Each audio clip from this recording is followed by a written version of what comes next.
একটা চায়ের দোকানে দুইজন বন্ধু গল্প করতেছিল এবং এই দুই বন্ধু বিভিন্ন বিষয়ে আলাপ করছে এবং নিজেদের ইনকাম নিয়েও আলাপ আলোচনা করছে যে একই সময় আরেকটা লোক ওই চায়ের দোকানে ঢুকছে। তো ওই লোক চায়ের দোকানে ঢুকেই ওভারহার্ড করছে, কানে কানে শুনছে যে ওইখানে দুইটা ছেলে টাকা পয়সা নিয়ে আলাপ আলোচনা করতেছে। তো এই লোক কিউরিয়াস হয়ে ওই দুই বন্ধুর একজনকে জিজ্ঞেস করেছে যে ভাই আপনি দিনে কত টাকা ইনকাম করেন? তো ওই ছেলে, যে দুই বন্ধুর এক বন্ধু যে কথা বলছিল, সে বলছে যে আমার দিনে ইনকাম প্রায় $50 মতো। তো এই লোক বলছে দিনে ইনকাম $50, তার মানে মাসে আপনার ইনকাম প্রায় $1500। তো ওই ছেলে বলছে হ্যাঁ। তখন এই লোক যে মাত্র চায়ের দোকানে ঢুকছে সে বলছে যে আমি একটা পডকাস্ট শুরু করব, আপনি আসেন আমার পডকাস্টে, আপনি আমার প্রথম গেস্ট এবং আমার পডকাস্টের টাইটেল হবে কিভাবে মাসে $1500 ইনকাম করা যায়। তখন এই ঠিক চায়ের দোকানের পাশেই একটা ঝালমুড়িওয়ালা বসেছিল, যে ঝালমুড়িওয়ালা দিনে 5000 টাকার সেল করে, প্রত্যেক ঘন্টায় প্রায় 10 থেকে 20 প্যাকেট ঝালমুড়ি বিক্রি করে এবং প্রত্যেক প্যাকেট 10 থেকে 20 টাকা এরকম। তো দিনে প্রায় 5000 টাকার বিক্রি হয়, বা ইংরেজিতে বললে দিনে প্রায় $50 মতো বিক্রি হয়। তো উনি একজনকে ঝালমুড়ি বেচতেছিল, উনি ওটাকে বললো যে মামা এই ছেলেটা $1500 ইনকাম করে, ওকে পডকাস্টের জন্য ডাক দিল, আমিও তো $1500 ইনকাম করি, আমার দিনে 5000 টাকার ঝালমুড়ি বিক্রি হয়, তো আমার মাসে প্রায় $1500 আশপাশে হয়, আমাকে কেন ডাকে না কেউ? যে ঝালমুড়ি কিনতেছিল সে বললো যে আপনাকে ডাকেন না কারণ আপনি ইনকাম করেন দিনে 5000 টাকার, আর এই ছেলে ইনকাম করে দিনে $50। দুইটা শুনতে একই মনে হয় কিন্তু দুইটা আসলে এক না। এই গল্পটা আমি আপনাদের এই জন্য বললাম কারণ আমরা অনেকে ডলারকে ওভার ভ্যালু করি। আমি সবসময় মানুষকে বলে আসছি যদি আপনার ইনকাম হয় মাসে $1000, সেই ক্ষেত্রে আপনার ডলারের আশা বাদ দিয়ে বাংলাদেশি টাকার দিকে যাওয়া উচিত, কারণ $1000 ইন্টারন্যাশনাল স্ট্যান্ডার্ডে কোনো টাকা না। $1000 যদি কারো ইনকাম হয়, বা আমেরিকায় $12000, $1000 মাসে, সো বছরে $12000 ইনকাম যদি কারো হয়, সে আসলে হোমলেসের পর্যায়ে পড়ে। আপনারা একটু গুগল করে দেখেন। বাংলাদেশে আমরা ওভার গ্লোরিফাই করি, বাট বাংলাদেশে আমরা জাস্ট ডলারের নেশায় বুঝি না যে $1000 আসলে টাকার অঙ্কতে অত বড় টাকা না। সো আমি চাই এই জিনিসটা আপনারা একটু ভাবেন। আজকের ভিডিওতে আমরা কিছু আইডিয়াস নিয়ে কথা বলবো, যে আইডিয়াসগুলো স্টুডেন্টরা ইমিডিয়েটলি ইমপ্লিমেন্ট করতে পারে টু স্টার্ট মেকিং মানি। চলুন শুরু করা যাক। 1 নম্বর লিস্টে থাকবে 3টা ট্র্যাডিশনাল টিউশনি, অথবা আপনি এখানে বসাইতে পারেন কোনো একটা কফি শপে পার্ট টাইম জব, বা এনি প্লেসে পার্ট টাইম জব। কোন জায়গায় ইম্পর্টেন্ট না, পার্ট টাইম জব। এখানে স্টুডেন্টরা ভুলটা কি করে আমি আপনাদের বুঝাই বলি। স্টুডেন্টরা ভুলটা যেটা করে সেটা হলো তারা ভাবে যে একটা টিউশনি আমি করতেছি, এই টিউশনিটা আমাকে মাসে 5000 টাকা দিচ্ছে, তাহলে আমি এক কাজ করি, আমি 10টা টিউশনি খোঁজার চেষ্টা করি, তাহলে আমার মাসে ইনকাম হবে 50000 টাকা। 50000 টাকা তো খুব ভালো টাকা। সো একটা টিউশনি করলে 5000, 10টায় 50000, আমি 10টা টিউশনি করি, আমার জীবন সেট। ভুলটা যেটা হয় সেটা হলো ওই 50000 টাকার চক্করে পড়ে আপনার যদি 50000 টাকা ইনকাম হওয়া শুরুও হয়, আপনার ওই পার্ট টাইম ব্যাপারটা আর থাকে না, ওটা ফুল টাইম হয়ে যায়। ওটা যখন ফুল টাইম হয়ে যায়, টিউশনি এমন একটা জিনিস যেখান থেকে আপনি গ্রো করতে পারবেন না। টিউশনি করে কেউ নতুন কিছু শিখে না, বা পার্ট টাইম জব করে কেউ অনেক আহামরি নতুন কিছু শিখে না। তো এই 50000-এর চক্করে পড়ে আপনি পার্ট টাইমকে ফুল টাইম যেহেতু বানায় ফেলছেন, আপনার হাতে এখন আর এক্সট্রা সময় নাই। এক্সট্রা সময় যেহেতু আপনার নাই, তো আপনি কোনো বিজনেস দাঁড় করানোর ক্ষেত্রে, বা নিজের নলেজ বাড়ানোর ক্ষেত্রে, বা নিজের স্কিল বাড়ানোর ক্ষেত্রে সময় দিতে পারতেছেন না। তো এই 50000-এর চক্করে পড়ে আপনার পুরো জীবনে যে আপনি মাসে 5 লাখ 10 লাখ টাকা কামাই করতে পারতেন, ওই অপরচুনিটিটা পুরো নাই হয়ে যাবে। কোনোদিন আপনি ওটা করতে পারবেন না, জাস্ট বিকজ আপনি শর্ট টার্মে 50000 টাকার দিকে দৌড়াইছেন। তো আপনার হাতে অপরচুনিটি থাকলেও আপনি কখনো 50000-এর দিকে যাবেন না, আপনি হাইস্ট 10,000, 20,000, 25,000-এর দিকে যাবেন। ওইটা পার্ট টাইমে থাকবে, যাতে করে আপনার হাতে এনাফ সময় থাকে, যাতে আপনি ওই এনাফ সময়টা দুইটা কাজে, হয় নিজের স্কিল বাড়ানোর ক্ষেত্রে, অথবা নিজের নলেজ বাড়ানোর ক্ষেত্রে, অথবা একটা ব্যবসা দাঁড় করানোর ক্ষেত্রে আপনি ইনভেস্ট করবেন। অলওয়েজ রিমেম্বার, আপনার মেইন ওয়েলথ আসবে আসলে ব্যবসা বানানোর দিয়ে। আপনার মেইন ওয়েলথ কখনো আসবে না আপনার সময়কে বিক্রি করে টাকা ইনকাম করা দিয়ে। তো সময়কে আমি বিক্রি করব টাকা ইনকাম করার জন্য, বাট বেয়ার মিনিমাম।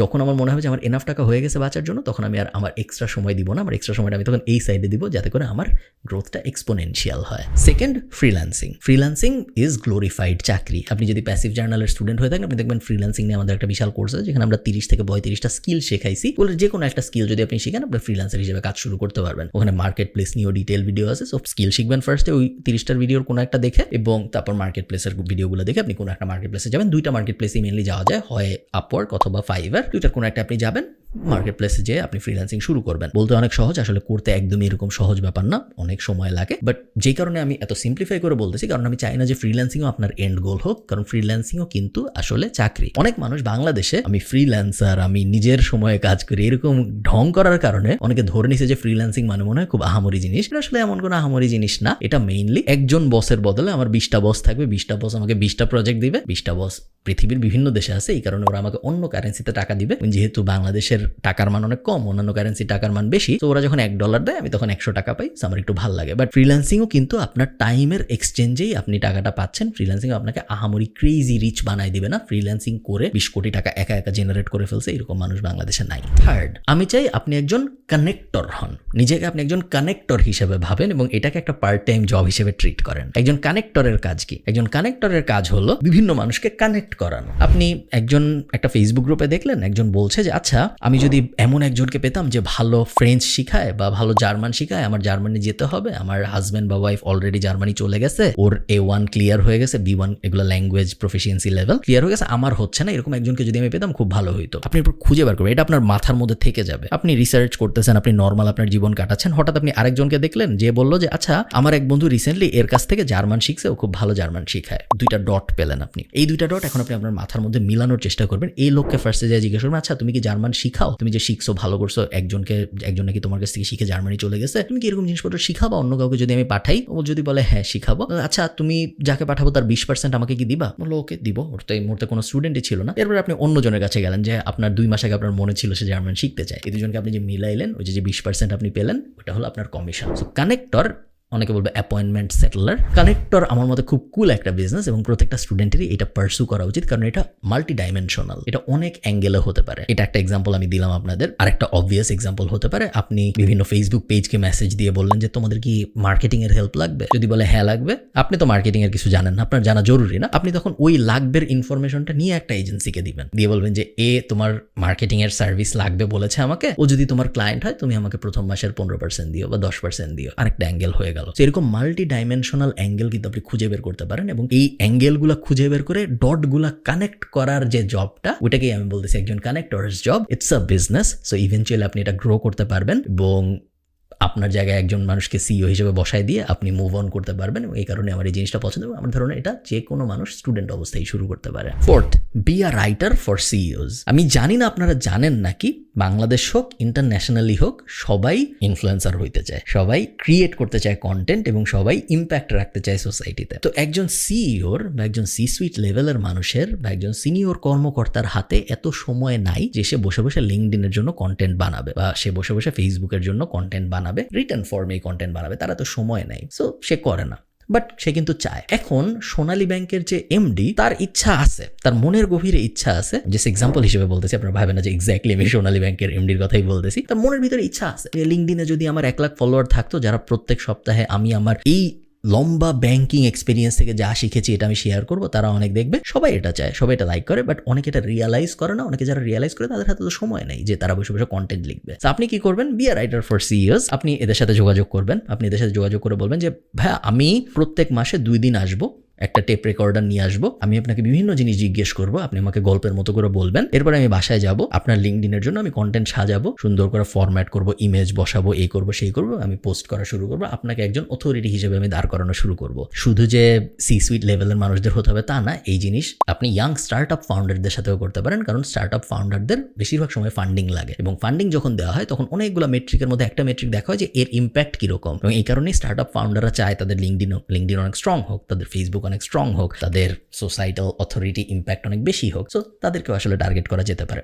অনেক মানুষ, ইভেন বেসিক ডক্টরদের বা ইঞ্জিনিয়ারদের, স্পেশালি ডক্টর যাদের সার্ভিস টাইপ বিজনেস আছে, B2C অ্যাঙ্গেল আছে, ডক্টর টাইপ মানুষজন, এদেরকে যদি আপনি অথরিটি বানাতে হেল্প করতে পারেন, আপনার কি মনে হয় না যদি 2টা ডাক্তার থাকে, যার একজনের 1 মিলিয়ন ফলোয়ার ফেসবুকে ভার্সেস আরেকজনের 200, তার মধ্যে 1 মিলিয়ন যার, সে বেশি পেশেন্ট পাবে, কারণ পেশেন্টদের তাদের যখন তাদের প্রবলেমটা হবে তাদের এই ডাক্তারের নামই ফার্স্ট মাথায় আসবে। তো এই ব্যাপারটা যদি আপনি ওই ডাক্তারকে বোঝাতে পারেন বা যে কোনো বেনিফিশিয়ারিকে বোঝাতে পারেন, আমি শিওর আপনারা খুব সহজেই তার জবটা পাবেন। এবং এই জবের একটা কুল ব্যাপার হলো আপনি এটাও বলতে পারেন যে আমি 2 মাস ফ্রি করতেছি, কারণ আপনার তো ফ্রি করতে আসলে কোনো টাকা পয়সা খরচ হচ্ছে না। সো আপনি বলতে পারেন আমি 2 মাস ফ্রি করতেছি, আপনি দেখেন আপনার আসলে কোনো লাভ হয় নাকি। যদি আপনার মনে হয় যে আমি আপনার ফেসবুক পেজটা, আপনি একজন ডাক্তার, আপনার সময় নেই, কিন্তু আপনার ফেসবুক পেজটা আমি ম্যানেজ করার কারণে আপনার 2টা কাস্টমার যদি মনে হয় বেশি বাড়ছে, তাহলে 2 মাস পরে আমরা আলাপ আলোচনা করবো না যে কিরকম টাকা পয়সা আপনি আমাকে দিবেন, আপাতত কিছু দিতে হবে না। I think it's a cool business for students, এবং এটাও এমন একটা বিজনেস যেটা actual business, not like freelancing এর মতো কিছু বা টিউশনের মতো কিছু, এটাকেও আপনি গ্রো করতে পারবেন to the moon. 5 number, be an editor